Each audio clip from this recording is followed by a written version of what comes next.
Nous allons lire notre premier texte dans le livre de Matthieu 26, les versets 31 à 35. Tu peux donc prendre ta Bible pour suivre avec moi, s'il te plaît. Alors Jésus leur dit, je serai pour vous tous cette nuit une occasion de chute, car il est écrit, je frapperai le berger et les brebis du troupeau seront dispersées. Mais après que je serai ressuscité, je vous précéderai en Galilée. Pierre, prenant la parole, lui dit, quand tu serais pour tous une occasion de chute, tu ne le seras jamais pour moi. Jésus lui dit, je te le dis en vérité, cette nuit même, avant que le coq ne chante, tu me rénieras 3 fois. Pierre lui répondit, quand il me faudrait mourir avec toi, je ne te rénierai pas. Et tous les disciples dirent la même chose. Nous rendons gloire à Dieu pour sa parole. Alors, nous allons plutôt nous attarder sur Pierre, puisque c'est lui qui parle un peu beaucoup, c'est lui qui parle un peu trop. Voilà, mon frère, ma soeur, à ton avis, après avoir écouté cette lecture, est-ce que tu penses que Pierre était sincère ou bien c'était juste des jeux de mots? Est-ce que c'est parce qu'il voulait juste se faire voir ou bien il pensait ce qu'il disait vraiment?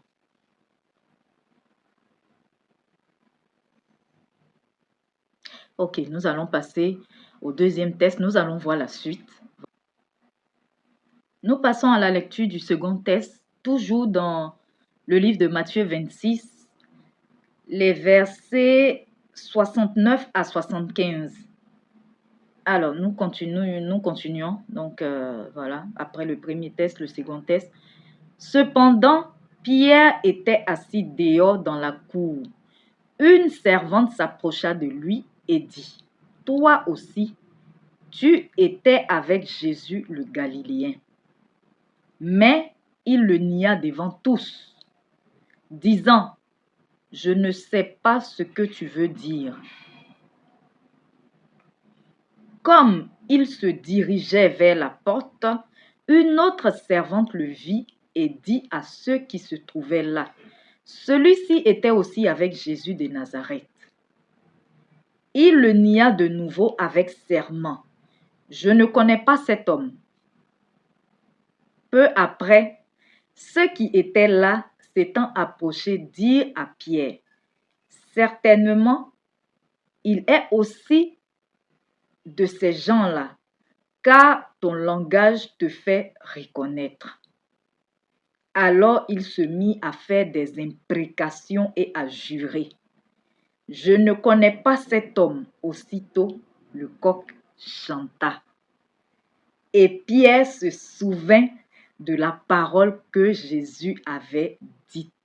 « Avant que le coq ne chante, tu me rénieras 3 fois. » Et étant sorti, il pleura amèrement. Merci Seigneur pour ta parole. Mieux vaut pleurer comme Pierre que d'aller mettre fin à ses jours comme Judas. Alors mon frère, ma soeur, nous avons écouté la parole. Nous allons la décortiquer maintenant. Mais après avoir parlé de Pierre, je vais te parler d'une autre personne. Cette fois-ci, cette personne n'est pas dans la Bible. Cette personne, c'est celle que tu vois là devant toi. Il est arrivé une fois où j'étais dans une situation vraiment difficile, qui semblait vraiment désespérée, où il n'y avait plus d'espoir apparemment, juste pour un rien, basé sur, on pourrait dire vraiment rien. Et dans mes prières, je n'avais pas le courage de faire un vœu à Dieu.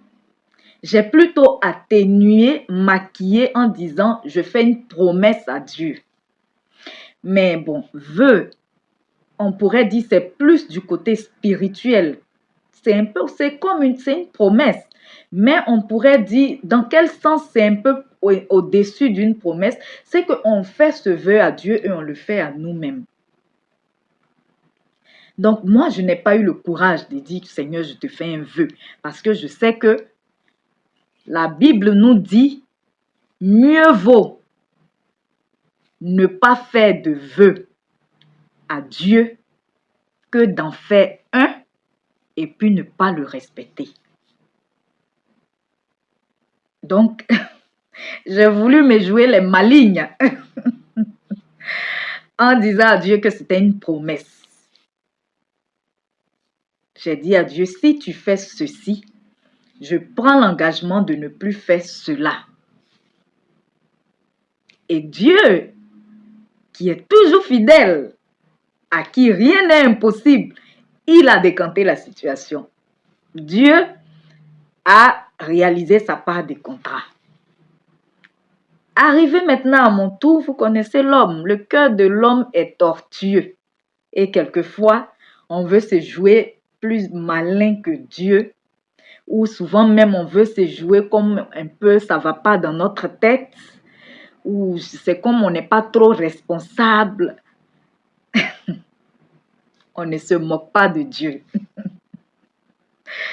On ne se moque pas de Dieu. Ce qu'un homme aura sémé, il va le récolter. Parce que quand on sème toujours, on récolte. Et me voici maintenant dans un moment de faiblesse.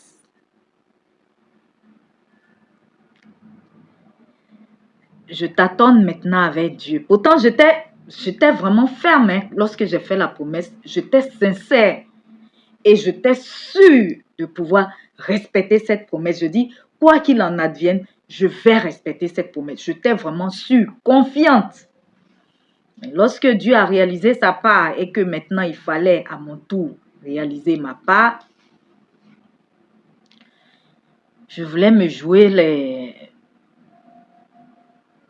Je ne sais pas ce que je voulais faire avec Dieu, mais en tout cas, ça n'a pas plu à Dieu.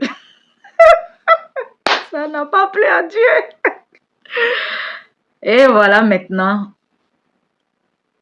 je m'en vais maintenant devant Dieu parce que je n'ai pas le courage aussi de désobéir comme ça. Je m'en vais devant Dieu pour dire maintenant, pour essayer de l'amadouer maintenant. Pour dire, tu sais, voilà, c'est rentré ici. Pourtant, quand j'étais dans la situation que je faisais la promesse, j'étais ferme. Pour dire maintenant, je veux maintenant annuler maintenant la promesse. Maintenant que lui, il a accompli sa part, au moment d'accomplir la mienne, moi, je veux l'annuler maintenant. Parce que je n'avais pas le courage aussi de désobéir un coup comme ça. Voilà, donc je voulais quand même désobéir dans le respect. Dieu dit, ah bon, c'est moi qui suis ton camarade, quoi. C'est avec moi tu veux t'amuser. Ok, je vais te montrer que de toi à moi, là, c'est moi qui suis au-dessus. C'est moi qui bloque et puis c'est moi qui débloque. Et la même situation est revenue. La même situation est revenue. On ne s'amuse pas avec Dieu.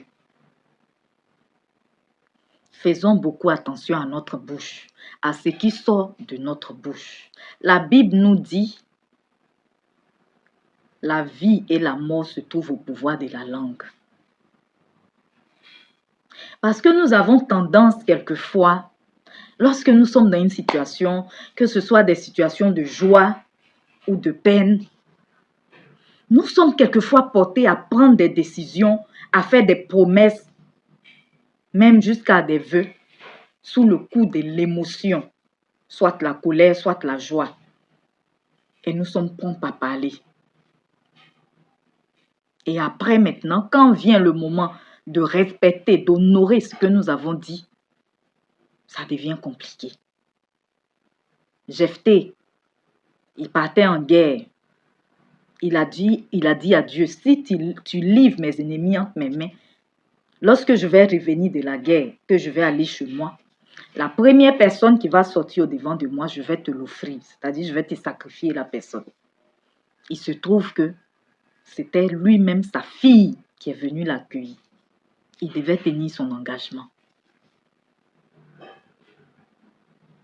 Mieux vaut ne pas faire de vœux, ne pas faire de promesses à Dieu que d'en faire et puis de ne pas respecter.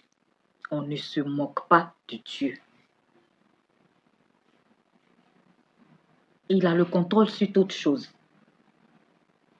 Il nous connaît. Lorsqu'il nous laisse lui faire des vœux, des promesses, il a la possibilité de tout voir. Mais à cause du libre arbitre qu'il nous a donné,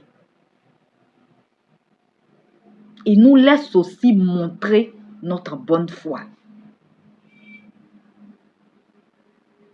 C'est vrai. Nous sommes sincères lorsque nous faisons certaines déclarations. Mais n'oublions pas aussi les moments de faiblesse. Pendant les moments de faiblesse,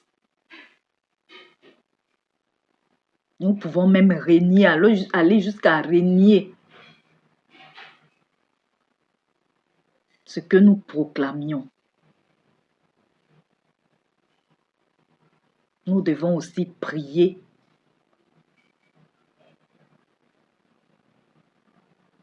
pour que dans les mauvais jours, nous soyons fidèles. Parce que Dieu, il est toujours fidèle. Mais c'est nous qui sommes souvent infidèles.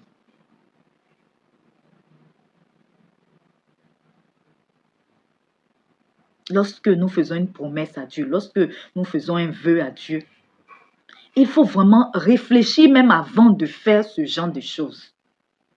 Il faut analyser les pour, les contre, analyser tout le contour avant de faire une promesse à Dieu. Parce que quand on l'a fait, nous devons la respecter. C'est vrai que Dieu est amour. Il nous pardonne. Comme Pierre qui a régné Jésus. Jésus avec qui il avait vécu tout le temps. Jésus qui l'a vu faire des miracles et autres. Mais là, dans un moment de faiblesse, de peur, de crainte pour sa vie, il a régné ce Jésus-là. C'est comme ça moi aussi. Dieu m'avait montré sa puissance. Parce que cette situation, c'était Dieu qui l'avait décantée. Il m'avait montré que rien ne lui était impossible. Et à un moment, moi, j'ai oublié cette puissance-là. J'ai oublié cela et j'ai voulu limiter Dieu. J'ai voulu affaiblir Dieu. J'ai voulu montrer à Dieu qu'il a des domaines où il agit et puis il y a des domaines où il n'a pas de puissance, où il est limité. Il n'y a pas plus grand affront qu'on peut faire à Dieu. Et je lui demande pardon. Certainement, même lui, il m'a déjà pardonné. Mais moi, je continue de demander pardon. Je lui demande de me donner la paix face à ça. Parce que je m'en veux tellement. Je m'en veux tellement. Mais heureusement que notre Dieu a amour et il ne rejette pas celui qui reconnaît ses erreurs et qui revient à lui. Mais mon frère, ma soeur, nous devons faire beaucoup attention à ce qui sort de notre bouche. Que ce soit même avec les hommes, à plus forte raison avec Dieu. Parce que si tu as un problème avec un homme, Dieu peut intervenir. Mais si tu as un problème avec Dieu, qui est-ce qui pourra te délivrer de la main de Dieu? Il n'y a personne.